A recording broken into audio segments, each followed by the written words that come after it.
नमस्कार। आज हम बात कर रहे हैं कंबोडिया और थाईलैंड की सीमा पर जो फिर से गर्मा गर्मी दिख रही है उसके बारे में। हाँ बिल्कुल, खबरें आ रही हैं कि सीमा पर फिर से सैनिकों की तैनाती बढ़ गई है, कुछ धमाकों की भी बात है। सही।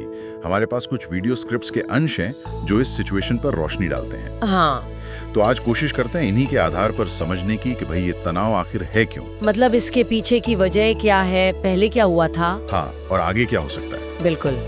इन स्क्रिप्ट्स में ना 23 जुलाई की जो घटनाएं हैं हाँ। उन पर काफी जोर है, जब दोनों देशों ने बॉर्डर पर और सैनिक भेज दिए। हाँ, वो तैनाती बढ़ाई गई थी। और थाईलैंड का इल्जाम है, जैसा स्क्रिप्ट्स बताती हैं, कि कंबोडिया वहां कुछ अवैध बना रहा है। और दूसरी तरफ कंबोडिया कह रहा है कि थाई सैनिक उनकी सीमा में घुसाए थे। तो सवाल यही उठता है कि क्या ये मतलब कोई बड़ी लड़ाई की शुरुआत है या बस एक छोटी मोटी झड़प। ये देखना होगा, लेकिन एक बात साफ है, जैसा कि ये स्रोत भी बताते हैं, हाँ, कि ये कोई नई बात नहीं है, ये अचानक नहीं हुआ है। सही कह रहे हैं। स्क्रिप्ट्स भी हमें याद दिलाती हैं कि इसकी जड़ें काफी पुरानी हैं।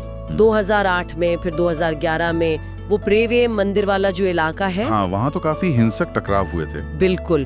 तो ऐसा लग रहा है कि इतिहास फिर से मतलब खुद को दोहरा रहा है, क्योंकि तनाव का सेंटर तो वही इलाका लग रहा है। हाँ, काफी हद तक। और जो स्रोत हमारे पास है वो इस ताजा तनाव के पीछे कुछ शायद छिपे हुए कारणों की तरफ भी इशारा कर रहे हैं। अच्छा, जैसे कि देखिए, सबसे अहम बात जो इन स्क्रिप्ट से निकल कर आ रही है वो है उस विवादित सीमा क्षेत्र में तेल या गैस मिलने की संभावना। ओहो, तेल। हाँ, विशेषज्ञ ऐसा मान रहे हैं, जैसा इन अंशों में बताया गया है, कि ये जो आर्थिक पहलू है ना, ये मामले को और उलझा रहा है। ये तो वाकई दिलचस्प है। मतलब सिर्फ जमीन की लड़ाई नहीं, रिसोर्सेज की भी दौड़ है।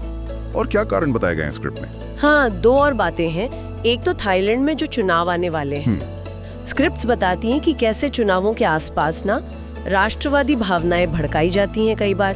तो सीमा पर कड़ा रुख दिखाना शायद पॉलिटिकली फायदेमंद हो। हाँ, ये तो होता है कई जगह। और दूसरी बात कंबोडिया की जो नई सरकार आई है उसके रवैये का जिक्र है।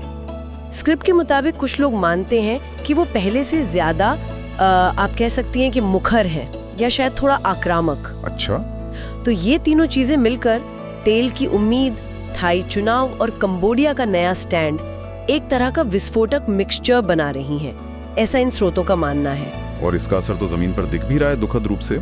स्क्रिप्ट्स में ये भी है कि हाल की घटनाओं में कम से कम 4 सैनिकों की जान जा चुकी है। हाँ, ये बहुत दुखद है। और सिर्फ सैनिक ही नहीं, आम नागरिक भी प्रभावित हो रहे हैं। बिल्कुल।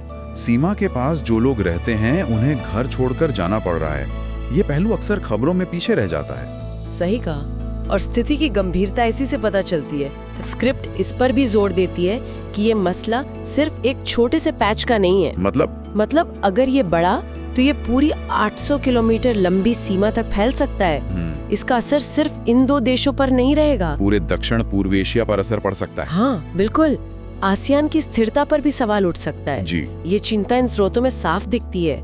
इसीलिए तो यूएन और आसियान दोनों ही लगातार कह रहे हैं कि भाई बातचीत करो, शांति रखो। तो अगर हम इन स्क्रिप्ट से मिली सारी जानकारी को एक साथ देखें, तनाव की जड़ें पुरानी हैं, प्रेव विहेर मंदिर विवाद वाली। हाँ। हाल में ये क्यों भड़का? तो स्क्रिप्ट्स कहती हैं तेल की खोज की संभावना, थाईलैंड के चुनाव, कंबोडिया का नया रवैया। बिल्कुल, ये मुख्य कारण लगते हैं। और नतीजा? सैनिकों की मौत, लोगों का विस्थापन और अंतरराष्ट्रीय स्तर पर शांति बनाए रखने की कोशिशें। सही, एकदम सही सारांश है। और इन सब बातों को देखते हुए, और ये भी कि ये झगड़ा बार बार क्यों उठ खड़ा होता है, तो इन स्रोतों को देखने के बाद एक सवाल मन में आता है कि इतिहास को देखते हुए और आज जो दांव पर लगा है उसे देखते हुए आखिर वो कौन सी परिस्थितियां होंगी। हाँ। या वो कौन से बदलाव होंगे, चाहे वो लीडरशिप में हो या आर्थिक सहयोग में या बॉर्डर मसला सुलझाने के किसी नए तरीके में, जिनसे इन दोनों पड़ोसियों के बीच एक टिकाऊ शांतिपूर्ण हल निकल सके। ये एक बड़ा सवाल है। स्क्रिप्ट्स शांति की उम्मीद तो दिखाती हैं, पर रास्ता क्या होगा ये अनिश्चित है। बिल्कुल, ये सवाल सोचने के लिए छोड़ जाती हैं।